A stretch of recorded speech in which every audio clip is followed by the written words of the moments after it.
I entitled the message, God's Special People. We're going to try to cover 3 chapters tonight. Pray for me.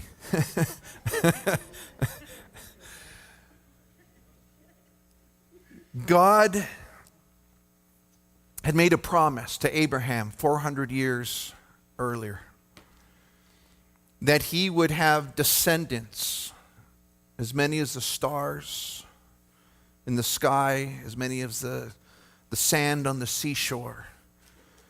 And here's that the children of Israel, after 400 years, coming back to the land of Canaan that God had promised Abraham, Isaac, and Jacob. And now they were about to enter into this new land. And the whole idea is that God was going to be their king. God would be the one governing their lives. It was going to be a whole different experience. Like never had been done before. A nation that has God as their leader. That's what's going on in Deuteronomy. What's amazing, guys, is Deuteronomy is quoted by Jesus more than any other book in the Bible. And you find Paul the Apostle and Peter and many others that will come back to the book of Deuteronomy and they'll use this because here God is really revealing his heart and his purpose for the nation. And so as we come into this section of Scripture, he's laying out for them what this nation would look like, what their laws would be like, how they were going to treat one another, what would be acceptable and what would be unacceptable as they went into the land. And so God begins in chapter 24, look at verse 1. He begins to, and I shouldn't say begin. He's been laying these things out for many chapters now. And I should say he continues to give them clarity on their conduct as they go into the promised land. Watch what he says in verse 24, verse 1, chapter 24, verse 1. When a man takes a wife and he marries her, and it happens that she finds no favor in his eyes because he has found some uncleanness in her, and he writes her a certificate of divorce, he puts it into her hand, and he sends her out of his house. When she is departed from his house and goes and becomes another man's wife, if the latter husband detests her and writes her a certificate of divorce and puts in her hand and sends her out of his house, or if the latter husband dies who takes her as his wife, then her former husband who divorced her must not take her back to be his wife after she had been defiled. For that is an abomination before the Lord, and you shall not bring sin on the land which the Lord your God has given you as an inheritance. And really God is establishing, look, marriage is something that was supposed to be honorable. Now, the Pharisees are going to question Jesus on this very command here. He's saying if you have a wife and you divorce her, and so the Pharisees, understood that, and those on the liberal side had taken that and said, look, Moses said it was okay for us to divorce our wives if she's unclean. Now, what constitutes uncleanness? And they would begin to, define that. She's unclean if she burnt your toast in the morning, or your tortillas, or anything. She's unclean if she talked back to you. And the Pharisees has this long list of things that were now acceptable for a man to divorce his wife and for him to give her a certificate of divorce and to send her away. And turn with me to Mark chapter 10. I think it's important that because you kind of read that and go, wait a second, why would God say to divorce? Send her away. Look at chapter 10, look at verse 2. Mark's Gospel, chapter 10, look at verse 2. And the Pharisees came and they asked Jesus, is it lawful for a man to divorce his wife? Testing him. And Jesus answered and he said to them, what did Moses command you? And they said, Moses permitted a man to write a certificate of divorce and to dismiss her. And the Jews answered and said to them, And Jesus, that's not the Jews, Jesus answered and said to them, because of the hardness of your heart, he wrote this precept. But from the beginning of creation, God made them male and female. And for this reason, a man shall leave his father and his mother and be joined to his wife, and the two shall become one flesh. So they're no longer two, but one flesh. Therefore, what God has joined together, let no man separate. Now, you see, Moses wrote that because of the hardness of man's heart. And when the Bible makes a reference to a hard heart, it's making a reference to someone who doesn't want to obey God. And I think it was really a compassionate thing to do for the woman, that she would have an out because she's got a husband who's not nice. A jerk. I was going to be a little more descriptive. And so rather than making her be in a home where someone doesn't love her and care for her, he's saying, look, you can give her a certificate of divorce, but that was never God's intent, and it was because of the hardness of a man's heart that this would be allowable. So someone just saying, I don't care what God thinks, I don't care what God says, I'm going to do whatever I want to do. And so Moses gave them this law, but it was never God's intent. It was never God's design. It was never God's plan. And Jesus would, well, let me go back there real quick. There, and he finishes that idea. Watch what he says in the next verse there. He says, in the house of his disciples also asked him again about the same matter, and he said, whoever divorces his wife and marries another commits adultery against her, and if a woman divorces her husband and marries another, she commits adultery. You see, Jesus says, look, this isn't an acceptable practice. This isn't something that God planned or designed. And so Moses gives them, and he says, look, if you send her, give her a certificate of divorce, you can't go back later and say, well, you know, I really don't detest you, baby. You can't do that. And then try to take her back into your house because, man, you've already defiled her and you've already treated her wrong. And so he's giving them some you know, this is how it's going to roll in the new land that you're going. Look at verse 5. And when a man has taken a new wife, he shall not go out to war or be charged with any business. He shall be free at home 1 year and bring happiness to his wife whom he has taken. Now, interesting command. You know, a newlywed was not to go to war for 1 year. He wasn't going to have to fight against someone he didn't know now. Forget it. His war was going to be in his own. No, that's not what it's saying.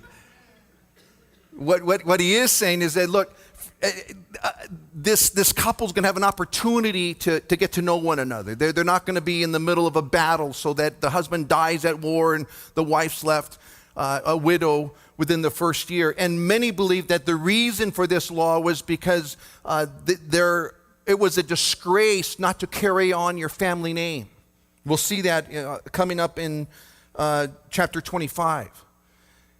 That within that first year, it gave you an opportunity to carry on your family name so you'd spend some time with your wife. And then, like what he says is, you know, that he would make your wife happy. And it might be after 6 months, she's going, honey, why don't you go to war? I think they need help. They're losing, go. But he was there to make his wife. Now, I'm just kidding, guys. I see some of you look at me like, marriage is a blessing from the Lord, okay? So we got to have fun here because this is some heavy stuff. Look at verse 6. No man shall take the lower or the upper millstone in pledge, for he takes one's living in a pledge. Now, what he is laying out for him here is that you're not going to take someone's livelihood away from them. You're not going to take their ability to support his families in a pledge. That's really incompassionate thing to do. So he says, you know what, if someone's livelihood is at stake, you're not going to take that as a pledge against that person. He's going to talk about pledges here in a moment as well, but he just wanted them to understand, you don't take someone's millstone. That's how he was going to, supply for his family and the needs of his family. Verse 7, he says, if a man is found kidnapping any of his brethren of the children of Israel, mistreats him or sells him, then the kidnapper shall die, and ye shall put away the evil from among you. And so kidnapping was a capital offense. That was something that was the death penalty in Israel. And you look at how many children are taken, how many young girls are taken and sold, sexual slaves in our culture today. I think it's a good law. Right? Because once you're at that point where you have no regard for life, then how is your life going to be regarded, right? And so God is laying out, look, this is how it's going to be in Israel. Someone does these things, there is a capital offense. Now, look at verse 8.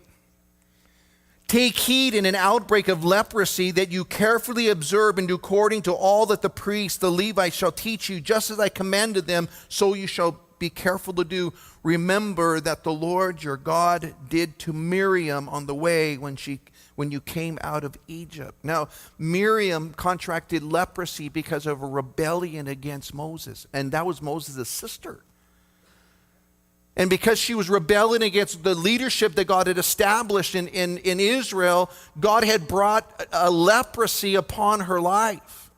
And he's saying, look, you need to heed the laws, and the laws are very strict so that it didn't spread. They were to be outside the camp, and there was a very clear direction. He says, don't just blow that off. You need to heed it, and then you need to understand that much of and the way that the Jews understood leprosy, it was something that God had brought upon someone because of their rebellion. And so leprosy was an outward picture of that. And so he says, don't forget what happened to Miriam. And then watch verse 10. When you lend your brother anything, you shall not go into his house to get his pledge. You shall stand outside, and the man whom you lend shall bring the pledge out to you. If the man is poor, you shall not keep his pledge overnight. You shall in any case return the pledge to him again when the sun goes down, that he may sleep in his own garment and bless you, and it shall be righteousness to you before the Lord your God. Now God is saying, look, if you lent somebody borrowed something from you, you're not to go and say, well, that's mine, and, break down their door and get in there and take what's yours and walk out. He said, no, you wait outside, let them get their stuff for you, and then, everything will be fine. And if it's a poor person, they've lent you something, and, they need it to keep warm at night, you don't keep it so that they suffer. Be compassionate. What a great law to establish as they're going into the promised land. That we're going to be a compassionate people toward one another. We're not going to take advantage of someone who's indebted or someone that borrows something, or someone who's struggling in life. We're not going to use that as an opportunity to beat them down further. Now think about, how many of these little shops that set up that charge, 25% interest for, something that you borrow for a week, it's really taking advantage of those that are hurting. And so, there was a law in Israel, you can't take advantage of people. That's not going to be the heart as we go into the promised land. Watch this, look at verse 14. You shall not oppress a hired servant who is poor and needy, whether one of your brethren or one of the aliens that are in your land within your gates. Each day you shall give him his wages, and not let the sun go down on it, for he is poor and has set his heart on it, lest he cry out against you to the Lord, and it be sin to you. Very, very interesting. God's saying, look, you got someone who's really, barely making it. The food that the labor that they did that day is what they're going to, have to use to supply their physical needs, their food for the day, their shelter for the day. You don't, hold back their check until, I'll pay you in 2 weeks. No way. You pay them that night what they did because they need the money. And so you're showing compassion to someone who's poor, right? You know, think about all of these things, guys, that God is establishing before they go into the promised land, is that we're going to treat each other with dignity and respect.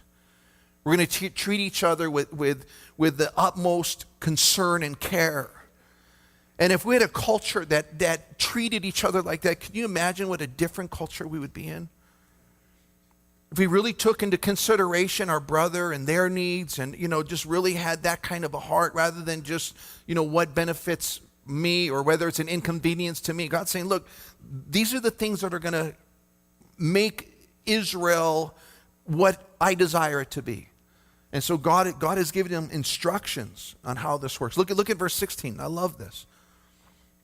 Fathers shall not be put to death for the children, nor shall children be put to death for their father. A person shall be put to death for his own sin.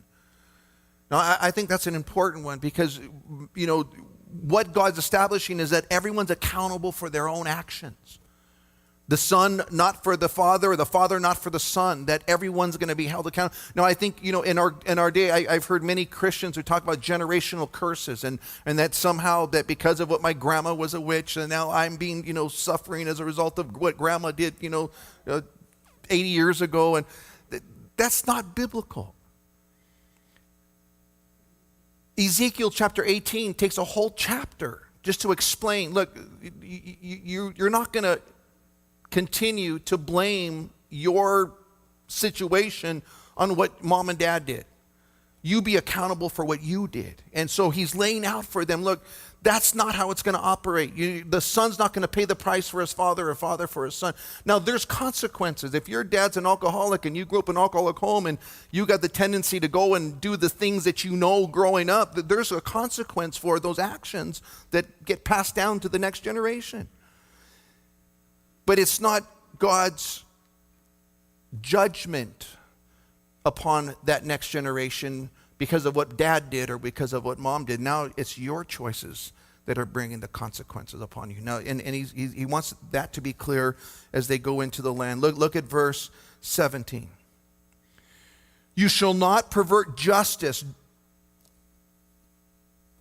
do the stranger or the fatherless, nor take a widow's garments as a pledge. You shall remember that you were a slave in Egypt, and the Lord your God redeemed you from there. Therefore, I command you to do this thing. When you reap your harvest in your field, and you forget a sheaf in the field, you shall not go back to get it. It shall be for the stranger, for the fatherless, and for the widow. And the Lord your God may bless you in all the work of your hands. When you beat your olive trees, you shall not go over the boughs again. It shall be for the stranger, for the fatherless, and for the widow. And when you gather the grapes of your vineyards, you shall not glean it afterwards. It shall be for the stranger, for the fatherless, and for the widow. And you shall remember that you were a slave in the land of Egypt. Therefore, I command you to do this thing. I mean, there was a welfare system set up in Israel. If you had land and you went through and you were, you know, putting the sheaves together, or you were, you know, collecting your olives off of your tree and you're beating your olive tree. Now, that's how they got down, you know, got the olives off the tree. They would, you know, beat it. They weren't mad at the tree and punching it, okay? They were literally going through the vineyards and pulling, but there would be a crop that would come as a later crop where they wouldn't, you know, they would miss some certain things. And so he's saying, you don't go back and you know, get what you missed. You leave it there so that those who are less fortunate, the fatherless and the widow and the stranger in the land, have ability to care for their, you know, their physical needs. And I found it interesting that it was to be left so that they can go and labor to get it. It wasn't a handout. It wasn't like, okay, you know, I'll gather it and I'll, you know, have it sitting for you here so that you don't have to do anything. He said, look, leave it there. Let them go get it so that they're doing something to earn, you know, their livelihood. Interesting. And so he's teaching them, you know, that this is how you're going to operate when you get into the land, so that someone who is less fortunate than yourself is able to also be cared for. And so he lays these things out. Look at chapter 25. If there's a dispute between men and they come to court, that the judges may judge them, and they justify the righteous and they condemn the wicked, it shall be, if the wicked man deserves to be beaten, that the judge will cause him to lie down and be beaten in his presence according to his guilt with a certain number of blows. 40 blows he may give him, and no more, lest he should exceed this and beat him with many blows above these, and your brother be humiliated in your sight. Now, again, interesting. There was instruction. Look, there was going to be a punishment to the wicked man. Now, think about this. Remember when Jesus was scourged? 39 stripes. 40 was the number of judgment. Remember Jesus, 40 days and 40 nights in the wilderness. Remember, 40 years the children of Israel had wandered. 40 has become a number of judgment. 39 was a number of mercy. One less. Now, Paul the Apostle says, 3 times I was beaten, 40 times minus 1. It would have been of standard practice, that rather than being, the judgment, we're going to show mercy. And, thank you, 1 less. So nice. I just got beat with 39 stripes instead of 40. But that was the extent that was allowed by God for them to be beaten was 40 stripes. And so it's interesting that he says, look, justice has to be given. That the wicked man has to pay the consequence for his wickedness, and the righteous man should be, vindicated. And so he lays out this thing. Look at verse 4. It's interesting. Again, here's another New Testament quote. You shall not muzzle an ox while it treads out the grain. You see, when a farmer has an ox doing the labor, and then, the ox begins to eat some of the grain, he's going, man, I don't want the ox eating any of the grain. That's taken away from my profits. And then he had put a muzzle on the ox so the ox couldn't eat. And he was saying, that's not right. I mean, the ox is laboring for you, and then now you don't even want him to eat your food. There's something wrong with that. And Paul would take that in the book of 1 Corinthians chapter 9. Let's turn there real quick. 1 Corinthians chapter 9, look at verse 9. And he's quoting it right out of Deuteronomy chapter 25. 1 Corinthians 9:9. For it is written in the law of Moses, you shall not muzzle an ox while it treads out the grain. Is it oxen that God is concerned about? Or does he say it altogether for our sakes? For our sakes, no doubt, that is written, he who plows should plow in hope, and he who threshes in hope should be a partaker of this hope. If he has sown spiritual things for you, is it a great thing if we reap your material things? Now what Paul's saying, look, if someone's laboring and you're the beneficiary of his labor, then you should be supporting, right? And so he's just laying out a biblical principle that was given to the ox. But Paul says, like, the ox isn't the main thing that Moses was talking about, or God was talking about. It was that someone who's laboring should be able to survive off of what he's laboring for. And so if you're the beneficiary of it, then you should be supporting it. And so he's just laying out these principles. As the children of Israel go into the land, don't be cruel to your animals. Don't go and take advantage of them. If you're benefiting from them, make sure that they're, that you're feeding them. And so again, just very, interesting that he lays out these things. Look at verse 5 now, chapter 25, verse 5. If brothers dwell together, one of them dies and he has no son, the widow of the dead man shall not be married to a stranger outside the family. Her husband's brother shall go into her, take her as his wife, and perform the duty of a husband's brother to her.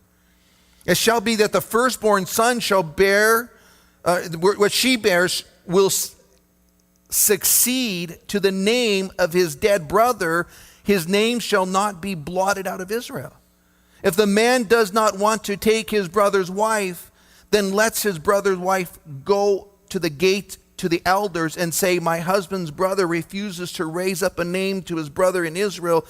He will not perform the duty of my husband's brother. Then the elders of the city shall call him and speak to him. And if he stands firm and says, I don't want to take her, then his brother's wife shall come to him in the presence of the elders, remove her sandal from his feet and spit in his face, and answer and say, so shall it be done to the man who will not build up his brother's house, and his name shall be called in Israel the house of him who has had his sandal removed. Wow. There's a law. Now your brother dies, he doesn't have any heirs, his name's not going to carry on in the family name isn't going to be carried on. It was the duty of the brother to take that his wife, who's now a widow, and you were to make her your wife, and you were to give her a child, and then that child would take on the name of your brother. That was the law, so that the name wouldn't be discarded. The Sadducees, now I remember, how many of these stories do we find replayed in the New Testament? The Sadducees take that law and they try to use it to justify that there's no life after. Because they come up, and it's found in Luke chapter 20, 27. If you're taking notes, I'm just going to kind of go over it. The Sadducees said they didn't believe in the resurrection, and this was their example. They're trying to use the word of God to justify why there was no resurrection. Because it says, in the law, it says that if a brother's wife, the brother dies, the brothers to come and give a son. But then that brother dies. And then, the next son comes along and he's supposed to provide a son, but, he dies. And, he goes through 7 brothers. And whose wife is she going to be in the resurrection? That this was their thinking. Like, they thought they were getting one over on Jesus, right? And Jesus says, you guys don't even understand what you're talking about. When you get to heaven, there's no male and female. We're going to be like the angels. But and this law this is something that was an earthly thing. He wasn't talking about an eternal thing. You're not going to, now, just so you know, if you're married here, you just love your husband so much or your wife so much, and you go, man, when we die, we're going to be married in heaven. No, you're not. This is it. When you get to heaven, we're going to be family. We're going to be brothers and sisters, but we're not going to be husband and wife. It's going to be a different existence. Now, some of you are going, thank you, Jesus. And some of you are bummed out.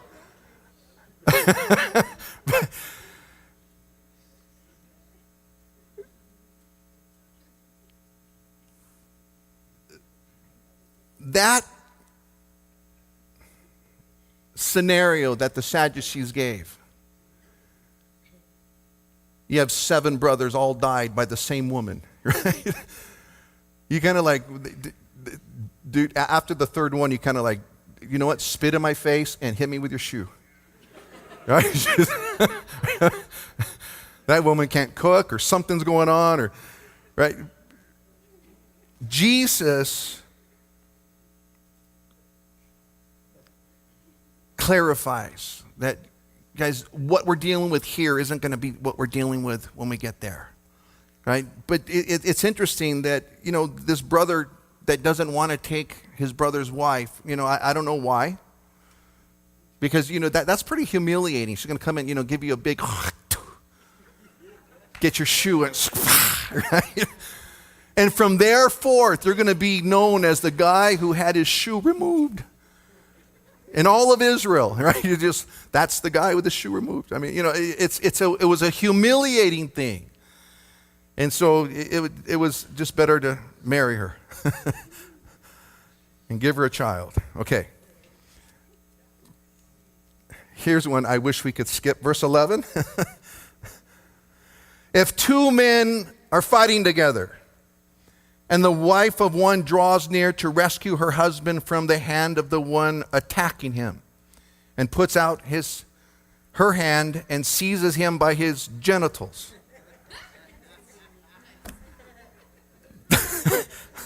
Then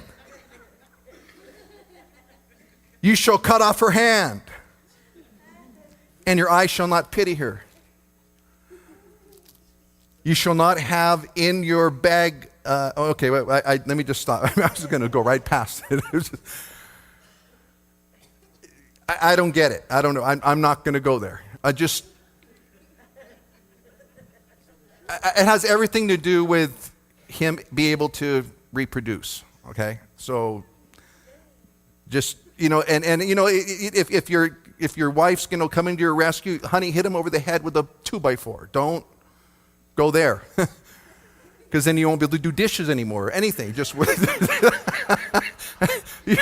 only have one hand. Bite him. I mean, anything. Just don't. Okay. Verse 13, we're going to move. You shall not have in your bag,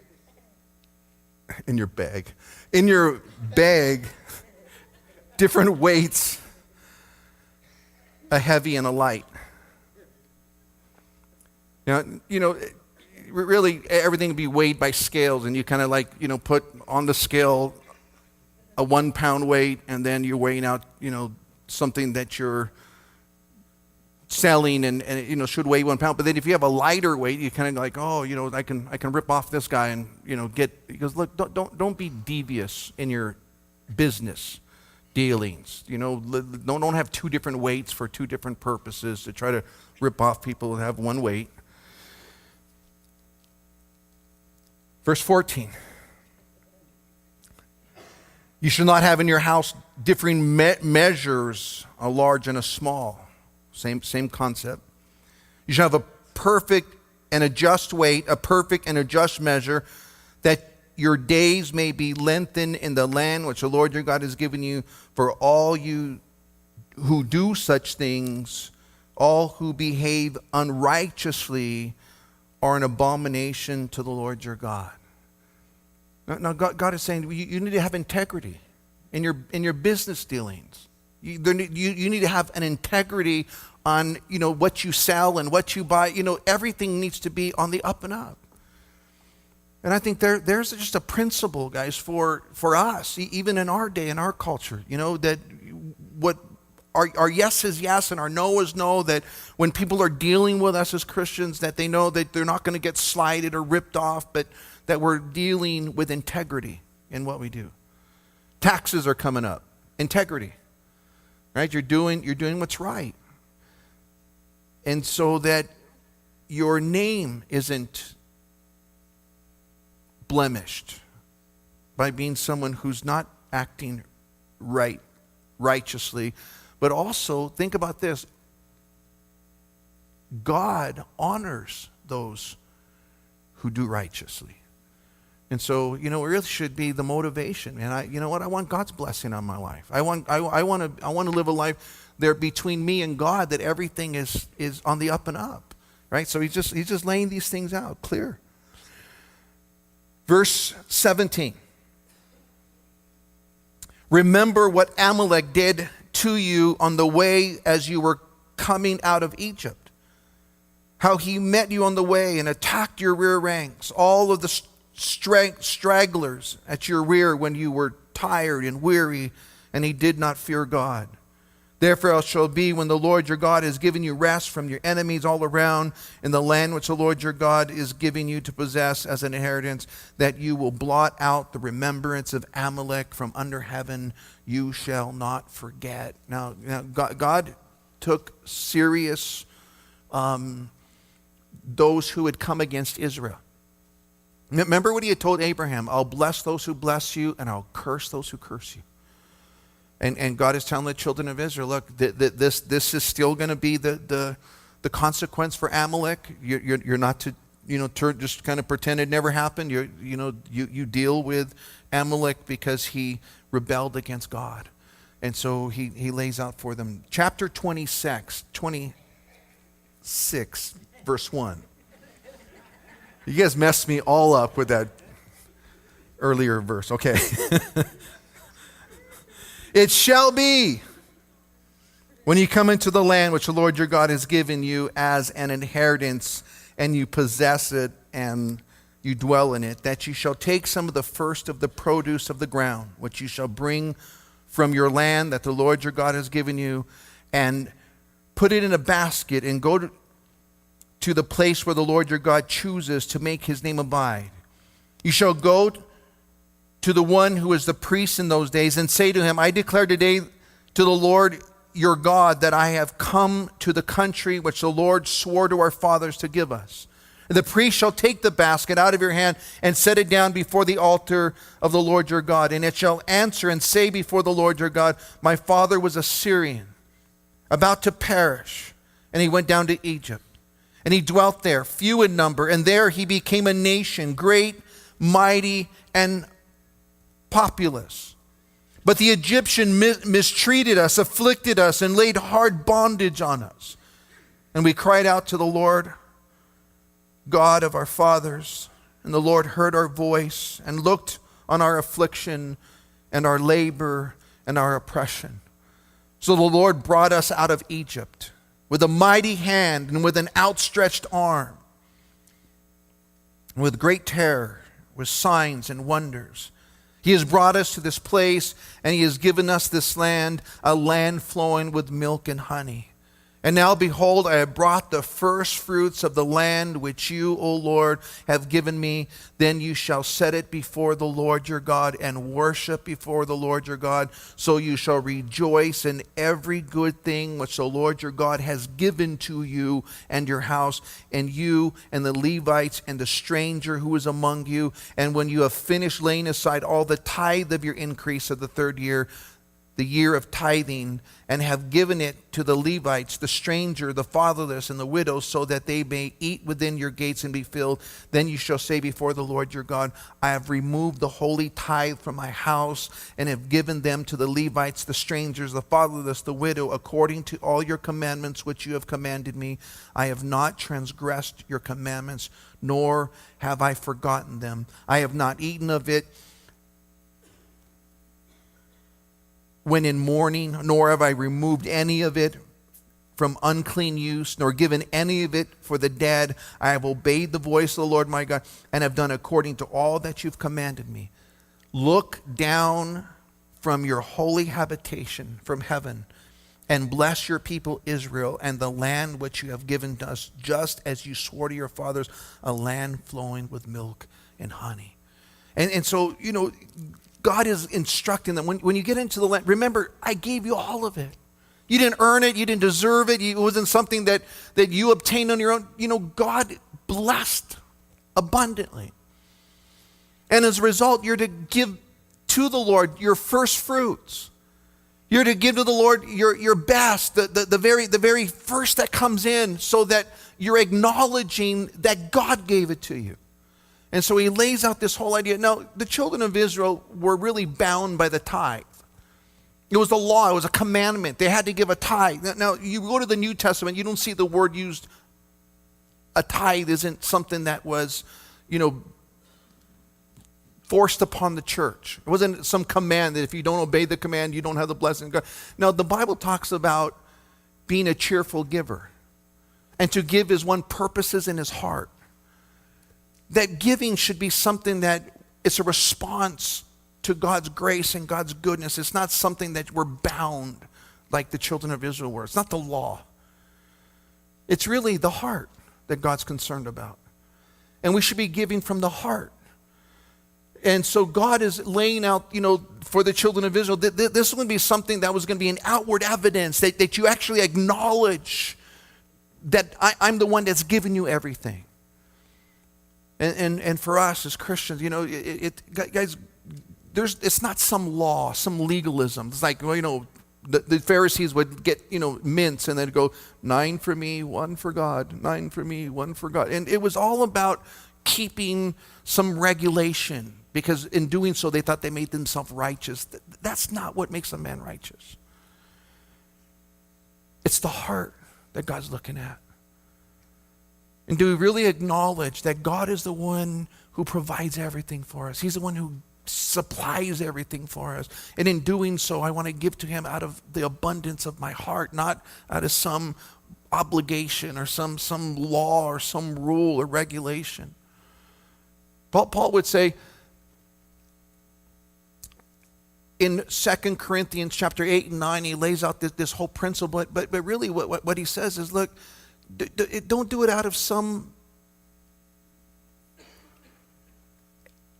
manipulation. Don't do it out of some obligation. That you're really to give as God prospers. And so as God prospers you, you give. And again, it's not a head trip. It's not some, legalistic thing that God is laying on the church. But for the children of Israel, he was saying this is how it's going to operate. And if you do these things, you're gonna benefit, because God's going to bless the land, and God's going to bless your efforts and your labor. And so he just lays all that out. Now look at verse 16, and we got this. Look at verse 16. He wraps up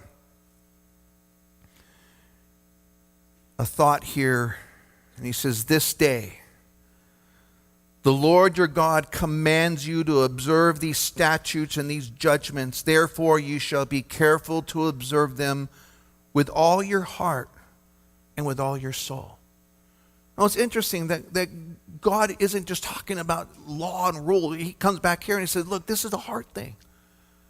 This is a soul. This is something you do because you love me. It's because you desire to walk with me. And then watch this. Today, you have proclaimed the Lord to be your God, and that you will walk in his ways, and you'll keep his statutes, his commandments, and his judgments, and that you will obey his voice. You guys are making a proclamation. You're going into the land that I'm giving you. You're making a proclamation that you're going to obey me. The things that I've instructed you, the things that I've, given to you to follow. So you're saying something by going into the land, and you're making a proclamation by going into the land. But then watch what he says in verse 18. Also today, the Lord has proclaimed you to be his special people, just as he promised you that you should keep all of his commandments, and that he will set you high above the nations which he has made, in praise, in name, and in honor, and that you may be a holy people to the Lord your God, just as he has spoken. Now you're proclaiming it, but understand something. God's also making a proclamation that you're his special people. He's taking you into the promised land. And he's doing it because he loves you, because he wants the best for you. You see, this whole picture, guys, that he's giving to the nation of Israel is a picture that we see Peter say to the church in 1 Peter. Remember I told you how much of this is repeated in the New Testament? I think if you don't study the Old Testament, you're missing out so much of God's heart and God's plan. God isn't replacing Israel with the church, but God is fulfilling his purpose through the church. God is still dealing with the nation of Israel. And he's gathered them back together again. And it looks like we're going to watch these events taking place. If you've been watching the news in these last couple of weeks, just incredible. There's some maneuvering going on right now, and it's exciting times for Israel. They're looking at building a third temple. I mean, they haven't stopped talking about it since President Trump made the declaration that Jerusalem is the capital of Israel. There's some exciting things going on in that part of the world. Iran is making greater threats, and the Israel just 2 days ago went and bombed Syria again because they're getting too close to the Syrian-Israeli border. I mean, there's some very interesting things going on there, and God's got a plan for the nation of Israel. But understand something, guys, and we, the Gentiles that are left behind here, until the 70th week of Daniel begins, guys, you and I have a special place in the heart of God. Peter would say that in 1 Peter chapter 2, and here's where we're going to wrap it up if you want to turn there with me. Watch what he says in 1 Peter chapter 2. But you are a chosen generation. You're a royal priesthood. You're a holy nation, his own special people, that you may proclaim the praises of him who called you out of darkness into his marvelous light. You see, God didn't call us out of Egypt into the promised land. He called us out of darkness into his light. There's a big difference there. Because one was a physical thing. What God has done in our life is a spiritual thing. You don't have to walk in darkness any longer, because God's delivered you out of darkness. You don't have to be a slave to the darkness any longer, because God's freed you from the darkness. You now walk in the light. And I love what he says there. He says that you're his own special people, that you may proclaim the praise of him who called you out of the darkness into the light. Watch this. Look at verse 10. Who once were not a people, but are now the people of God, who had not obtained mercy, but now have obtained mercy. Wow. You were at one point not God's people at all. You were at one point foregone the mercy of God. But that's not true because of Jesus now. Now, not only are you a special people, you're the one who are the recipients of God's mercy, and you are now called the sons and the daughters of God. Not an incredible truth there that, guys, God has transformed our destiny. He's changed our course. And I know, for one, I was heading to hell on the fast track. I was going down that road of destruction. And by God's grace, he arrested me.